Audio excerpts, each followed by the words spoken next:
ইহুদি, Zionist, Israeli, তিনটা আলাদা আলাদা নাম, অথচ ধর্ম তাদের একটি। সেই ধর্মের নাম ইহুদি। এই ধর্মের ইতিহাস যেন এক পথভ্রষ্টতার ইতিহাস। এটি আনুমানিক 4000 বছরের ইতিহাস, বিশাল এক আখ্যান।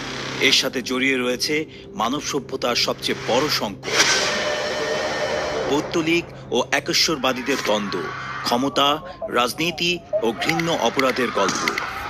এটা এমনই এক ইতিহাস যা আপনার চোখকে কপালে তুলবে, চোয়াল হা হয়ে যাবে। ইতিহাসের এই নিকৃষ্ট দিক যা আপনার থেকে লুকিয়ে রাখা হয়েছিল, সিটিভি বাংলা সেই সত্য ইতিহাসকে তুলে এনেছে আপনার সামনে। কারা এই ইহুদি জাতি, কি তাদের উদ্দেশ্য, কেনই বা তারা দিনকে দিন এত ক্ষমতাধর হয়ে উঠছে পৃথিবীর বুকে, সেসব আজকে আপনারা জানবেন ইতিহাসের আস্তাকুর থেকে। সেমিটিক বা মধ্যযুগীয় সভ্যতার মধ্যে অন্যতম প্রাচীন ধর্ম হিসেবে পরিচিত ইহুদি ধর্মের জাতির পিতা এবং মুসলিম ধর্মের জাতির পিতা একজনই। তিনি হলেন হযরত ইব্রাহিম আলাইহিসসালাম। হযরত ইব্রাহিম আলাইহিসসালামের দুই পুত্র হযরত ইসমাইল আলাইহিসসালাম এবং হযরত ইসাক আলাইহিসসালামের হাত ধরে তিনি হলেন হযরত ইব্রাহিম আলাইহিসসালাম। হযরত ইব্রাহিম আলাইহিসসালামের দুই পুত্র হযরত ইসমাইল আলাইহিসসালাম এবং হযরত ইসাক আলাইহিসসালামের হাত ধরে যে দুটি বংশের গোড়াপত্তন ঘটে, সেই দুই বংশের মাধ্যমেই মহান রব্বুল আলামিন পৃথিবীতে দুইটি ধর্মের প্রসার ঘটান। পৃথিবীর ইতিহাসে সর্বশেষ এবং সর্বশ্রেষ্ঠ নবী হযরত মুহাম্মদ সাল্লাল্লাহু আলাইহি সাল্লাম যে বংশে জন্মগ্রহণ করেন, সেই কুরাইশ বংশের পূর্বপুরুষগণ ছিলেন হযরত ইসমাইল আলাইহিসসালামের বংশধর।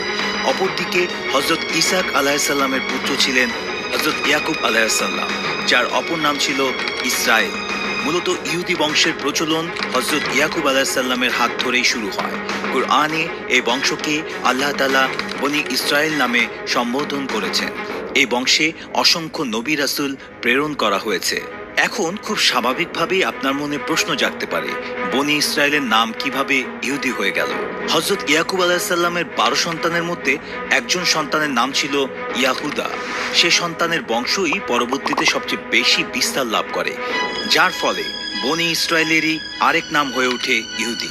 এখানে একটা বিষয় স্পষ্ট যে ইহুদি ধর্ম এবং ইহুদি বংশ দুটোই সম্পূর্ণ আলাদা। অর্থাৎ আপনি চাইলে ইহুদি ধর্মের অনুসারী হতে পারবেন, কিন্তু ইহুদি বংশের হতে পারবেন না। কেননা এর জন্য আপনার পরিবারকে হতে হবে ইহুদি বংশের উত্তরাধিকারী। বর্তমানে পৃথিবীতে যত ইহুদি আছে তারা সকলেই ইহুদি ধর্মের অনুসারী, কিন্তু এদের মধ্যে কতজনই ইহুদি বংশের উত্তরাধিকারী সে সম্পর্কে মহান রব্বুল আলামিনই একমাত্র